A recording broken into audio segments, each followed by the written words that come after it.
Johnson. Hi, DJ. Thank you so much for your time. We have media here with questions, and we will get right into it. The first question is from Leon Jennings of Asian Persuasion MMA. Leon, please, with your questions. Hi, DJ. How are you feeling about the result now, a little bit of time after the fight? I'm a little, it's frustrating. I watched the fight about four or five times and saw the exchange that, took me out of the fight. But, like I said, when I was in the cage, you do this sport long enough, it's bound to happen. Do I want it to happen? Absolutely not. But, the fight was going just like we trained. Adriano loves to run. If you look at all his fights when he's fought Kairat Akhmatov, Jay Eustaquio, he's very passive about the way he goes about fighting. He never pushes the pace and gets the fight going. He's always looking to go about his fights that way. And, I'm the type of athlete, I'm going to push the pace. That's where I got my name. That's how I became the household name. And just an exchange that got me, uppercut, and then slipped. And then he had me on the ground, and I was going in for an underhook, and he just blasted me in the face with a knee, and that's all she wrote. When would you like to compete again? I'm not in a rush to compete again, to be honest with you. I mean, this was a long camp, 18 months off. I'll go back home, hang out with the wife, kids. We have some vacations planned. My son's dirt bike season about to start, so I'm about to start riding dirt bikes. So, when you're doing this for so long, it's not about, trying to fight. It's about enjoying the ride. Fight week was awesome. I had a smile on my face and my teammates feel laugh.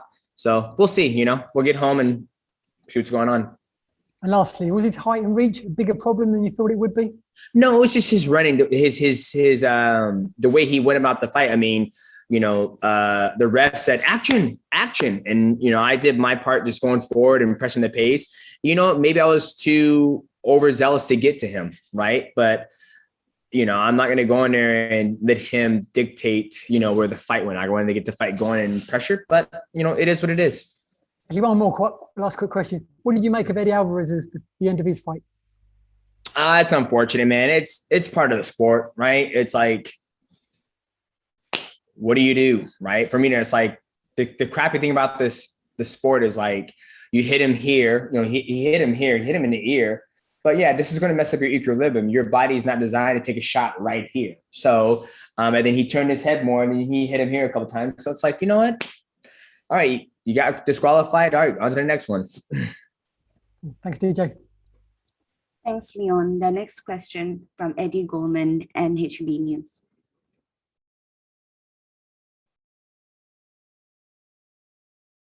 Yo. Sorry. Okay. Can you hear me okay now?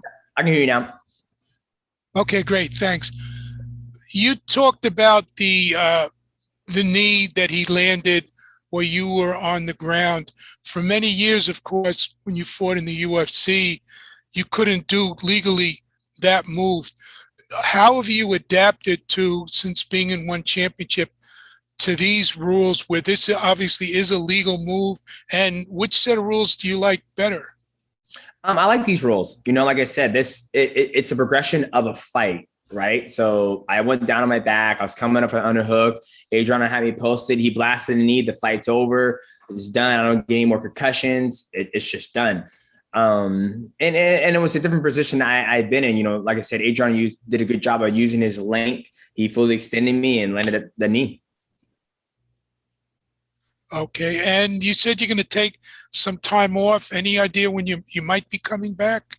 Yeah, maybe the fall, maybe Christmas. We'll decide what I want to do. I mean, I got 6 fights left, I believe, on my contract. And for me, I'm in the room talking to my teammates. I'm like, you know what? Like 6 fights left. Let's make it the best of it. Maybe I'll try my hand. The beautiful thing about one championship is I'm sure if I go home and I let Chacho know, I was like, you know what? I want to try a kickboxing fight. Why not? Like everybody's so focused on like always trying to be the best in the world. And don't get me wrong, I'm trying to be the best in the world. But when you've been the best in the world for 6 years straight, it's almost like you don't want to put that pressure on yourself. Right. So for me, I'm like, shit, why not? Let's maybe try a kickboxing fight with big gloves and say, I had a professional kickboxing fight. So we'll see. I mean, I'm not even thinking about anything and trying to get back home with my wife and kids and see what's up. Would you want at some point a rematch with Adriano?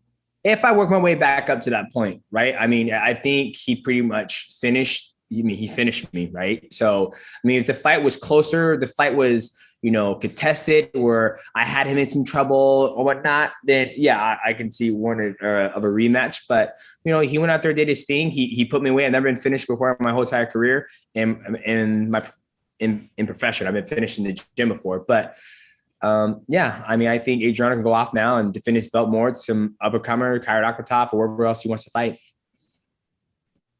All righty. Thank you. Thank you, Eddie. The next question is from MMA Fighting, Damon Martin. Damon, please. Hey, DJ, I know you had talked about the rules difference before this fight when you were talking about the Peter Yan Aljamain Sterling fight, and then kind of in a bizarre twist, it ends up happening in your fight. Do you feel like, I mean, obviously, I know you said you wish that rule change would happen, but I mean, is that just kind of like the evidence of that move works? It unfortunately didn't go your way tonight, but obviously that is part of the sport you actually support. Yeah, absolutely. Like I said, it ended the fight. I wasn't stalling one bit. You know what I mean? Like I was trying to get up and fight, and I got blasted with a knee. My very first fight in one championship, I did it to Yuya Wakamatsu, and I'm getting to finish. Like it's meant. The rules meant to be there to keep the fight progressing and end the fight, right? So if Adriano wasn't able to land that knee, yes, I would still been in that fight, but he would have to do something totally different. So I'm totally content. What happened with, I'm not like that rule should be taken out. That's what the rule was. Adriano used it to his advantage, and I was on the other end of the stick. You've never been a guy to make excuses, and even though in one championship you've been maybe slightly undersized against some of the bigger guys at this flyweight division, you've never made that excuse. But did you feel any of that with Adriano? I mean, we saw the size difference in there, but in terms of like his power, things like that, like did you notice that in the fight? No, not at all. Like everything he did, we knew exactly. Like when I tell you guys this, we knew that he was going to run, circle a lot. And there's two ways you can play this game. You can play the game as, okay, I'm going to sit back and wait for you to cross distance and play the range game, or I'm going to come get you. I decided to come get him to keep the fight pressing. And I fought guys like this before. John Knotson, he's another guy who likes to counter and wait for guys to cross distance, land the big punch. But that's never been my style, right? My style is always to go out there and push the pace and get things going. And in the first exchange we had, when I landed that knee to the stomach and they came close, I almost landed that knee in the clinch, just inches away from the jaw. If I would have landed that would have been end of the night, I believe. But, it's the fight game. It happens. Last one for me. You mentioned, maybe you get the itch to do a kickboxing fight, or maybe you do a grappling match. I know obviously one championship does that as well, but I know this is only a question I'm asking because unfortunately you came out on the wrong end of this one, but how much does the championship matter to you at this point in your career? Because it seems like, you were champion for so long in the UFC. You've kind of been there, done that part of it. Would you like to have kind of some fun fights and things like that right now? Not to say you can't get back to the championship, but like how much does that weigh on you now? I mean, I think at the end of the day, one of the things that the reason why I came on one championship is that I have options, right? Like I feel if I want to do a kickboxing match, I can do that. Obviously, yes, I can go back into mixed martial arts, work my way back up to a title shot. But, I'm just going to go home and just chill and relax. I'm like, what do you want to do next? Like, would you like to try your hand at kickboxing? Like maybe I try kickboxing, I go out there and I get the bricks blown off me. But at the end of the day, it's about trying and exploring. Like you get one career, right? You get one career and I want to make the best of it. And to be able to say that I've done a professional kickboxing under one championship will be dope. So, we go home, relax, let my body heal and go from there. Thank you, DJ. Thank you. Thank you, Damon. Next question from Nisi Icasiano, IB Times. Hi, DJ. Can you hear me? Yep, here, loud and clear. To some, you fighting at 135 pounds doesn't sit well. I believe this was also asked during the pre-fight press conference. But after this fight against Adriano Moraes, do you plan to stick around at flyweight, or are you already thinking of moving down to strawweight? I can't make strawweight. And if I could, I wouldn't want to go through, the body. I have no interest in drinking 2 gallons of water for 2 weeks straight to make 125. It's just, I'm in that part of my career now where I'm not worried. I mean, yes, it's a disadvantage that I have to worry about with the size difference, but I'm not worried about it. Like fights, you know, I had a good talk with Eddie Alvarez out here, and he was like, dude, everything you did was perfect. Like you pushed them, you crossed the distance, you're throwing good exchanges, weren't really overextending, and you know, you came up, you got hit with the knee, and you know, it is what it is. Thanks, DJ. Thank you, Nissi. Next question from Jim Barceloni from Miami Herald. Jim, please proceed with your question. All right. Can you hear me okay, DJ? Yep. Okay, great. Hey, what does it say about Adriano? I mean, got a big victory, obviously, over you tonight. And just especially to American fans. I know he trains here in South Florida, American Top Team, but he's been at one. And just how this can sort of pick up his legacy or his criteria with the American fans. Yeah, I think, you know, for Adriano is a good win for him, a great performance. Went out there and finished me. And I think for him, you know, it's just him, you know, keep on writing his story and getting introduced more to American fans. And he's just got to keep on being active and fighting and put on great performances. And tonight was the one on TNT April series debut. And geez, we had a little bit of everything tonight, it seemed. What were your thoughts of just bringing this over here and you helping get this over here and some familiarity to this, to America? Yeah, I thought it was a good show. I think One Championship did an amazing job collaborating with One on TNT. And, you know, we had a little upset with, sorry about that. There was a little upset with the Eddie Alvarez and Yuri Lapikis. You know, it happens, right? I'm a type of guy where you look at the results and you move on with your life. If you sit here, you know, when I've lost to Dominic Cruz, Brad Pickett, I sit there and I dwell on it, and it did absolutely nothing for me, right? So for me, it was an amazing night for One Championship, for Adrian Moraes, and now it's on to the next one. Well, thank you very much. Thank you. Thank you, Jim.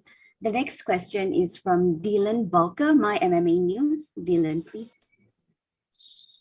Hey there, Demetrious. I was noticing the fact that you've mentioned a couple times the desire to take some kickboxing kind of bouts there. And I'm kind of curious in a broader sense, because One has also done, you know, submission grappling, left way, even just a myriad of martial arts. Are there any other arts you're interested in competing in with One? I think the biggest one is probably kickboxing. You know, I have no interest in Muay Thai and little gloves. I think kickboxing, submission grappling would be dope, but a lot of things can happen in submission grappling. You can, you know, tear your ACL, LCL, some major ligaments, and now keep you out of competition for a long time. So I've always been a big fan of kickboxing, K1 days, and seeing the guys throw the combination and how they're able to cross distance. And it's one aspect of it. So like I said, I have a little more time left in my professional career, and I don't want to look back on it and be like, man, I should have did a kickboxing match. I had the opportunity to, but like I said, this is all stuff that's coming to my brain now when I'm in the room with my teammates, and I'm just like, you know what, like, let's just, you know, enjoy this, and maybe we do a kickboxing fight. We'll see. Awesome. Thanks for the time, Demetrious. Thank you. Thanks, Dylan. Next question from Nick Atkins, South China Morning Post. Hey DJ, thanks for talking to me. I just wanted to ask that there's another fight coming up in your division, Yuya Wakamatsu against Reese McLaren. Just how do you see that one going? It's going to be on one of these TNT cards. That's gonna be a good fight. I think Yuya Wakamatsu obviously has the striking power. He's very fast, light on the feet, can cross distance very well. And Reese McLaren, great grappler. He's battle tested on the feet as well. He's fought my teammate Bibiano Fernandez. So I think it's gonna be a great fight, and it's going to come down to who's able to capitalize and make the right adjustment and, you know, execute their game plan. You've obviously fought Yuya before, but if Reese goes out there and gets a good win, is that someone you might consider for your return? I know he was a bit upset. He'd lost that semi-final in the Grand Prix, and he was really looking forward to fighting you in the final. So would that be interesting to you? Yeah, I'm not really worried about what's next for me. The only thing I've been thinking about, honestly, is just if I was to come back to decide what I would want to do, and it's been leaning more, you know, we've been talking about kickboxing and all whatnot. So, I mean, anything, I'm up for anything, whatever's I'm going to have fun with and enjoy doing. All right. Thank you so much, DJ. Hello. Next question from Jake Sovnavorsky from Rusty Cage MMA. Jake, please proceed with your question. Hey there, DJ. Yo. I just want to say congratulations on winning that Grand Prix. I don't think you lost to Cejudo, so that's 17 victories in a row. It's a pretty amazing run. I'm just curious, after being so vocal about knees to a grounded opponent, how you felt they should be legal. Does it feel ironic to you that your one loss after all this time comes via a knee to you while you're grounded? No, not at all. I mean, what if I didn't say anything? I'm not worried about it, guys. Like I said, I believe in these rules. I believe they're put into place for a reason. And it's just a different aspect of the game that you have to be able to evolve around, right? Like, I know this isn't a street fight and we're not fighting in the street, but if you knock somebody down, you can blast them in the face. And that's essentially what happened tonight is, I was on my back. I was trying to get up. I had my arm in there. And he delivered a phenomenal knee and took me out. There's no other way you can write it. I'm totally supportive of these rules. I'm not saying that should have never happened. I mean, don't know what you guys want from me when you guys keep asking the same question about that knee that he hit me with. Because if the roles were reversed, I would have blasted his ass too. Well, you're quite gracious. Thank you. You're welcome. DJ, we have two more questions for you, and then we'll let you go. Okay. The next question is from Andrew Fagley of Nightline Sports Network. Andrew, please. Yeah, hey, DJ. Appreciate you taking my question. You've never been finished before in all these fights. What does that do, and how do you return from that mentally? Is that something different, or is it just that, is it different than what you normally go through, I guess is what I'm trying to ask. No, I don't think so. I feel like for me, I feel like this one, I'm able to digest this a little bit more. Because I know Adriano is going to be tough. And yeah, it sucks, but I'm very mature. I'm a very mature athlete. And like I said, you can sit here and sulk and be mad at yourself. And like I said, I watched the fight 5 times already. So it's not like, I'm like, God, what happened? I don't know what happened. So I know what happened. And now it's just about going back home. And, like I said, I've lost before and I've won before. Nothing never changes. I'll go home, relax with the kids and the wife, spend time with them, get back in the gym and get back on the horse. Right. So this is no different. I've never been finished before in my professional career. I didn't think I'll be able to handle it this way. But like I said, I think it's just a maturity of where I'm at, and I know why I'm doing it. I know why I'm putting my body on the line and competing. Well, it seems like you're handling it really well, and I wish you all the luck in the future. Thank you. Thank you, sir. Thank you, Andrew. The last question from Singapore Strike Sports. Hi, DJ. Can you hear me? You're loud and clear. Okay, so you say that you might take a break from fighting. For Adriano Moraes, who do you think is the next person to able to fight for his championship? Who do you think is qualified enough to challenge Adriano Moraes? Who do I think is next to fight Adriano Moraes for his title? Yes, that's correct. I think Thairath Akmatov, I think he just won his last fight. You have a big fight between Yuya Wakamatsu and Reese McLaren. Reese McLaren won his last fight. Yuya Wakamatsu has knocked out 2 people. So he's a hot rising star. So it's up to the matchmakers of one championship to decide who they're going to have fight. But I think, those 3 names right there are, ones who are on a nice little streak that can probably pose some problems to Adriano. Okay, thank you very much. You're welcome. Thank you so much, DJ, for your time. Please take care, and we hope to see you back real soon. Thank you, Tammy. Have a wonderful day. You too. Take care. All right. Dear media friends, thank you so much for staying with us till the end of the interview session. Unfortunately, Adriano Moraes can't join our media session. So we have come to the end of the One on TNT One post-event interviews. Thank you again for joining us and for asking questions. If you need further information, please do not hesitate to contact the One PR team at pr@onefc.com. And here's wishing all of you a great week ahead. Take care, and we'll see you real soon. Thank you very much. Thank you. Thank you, Tammy. Thank you, everyone. Thank you. Thank you.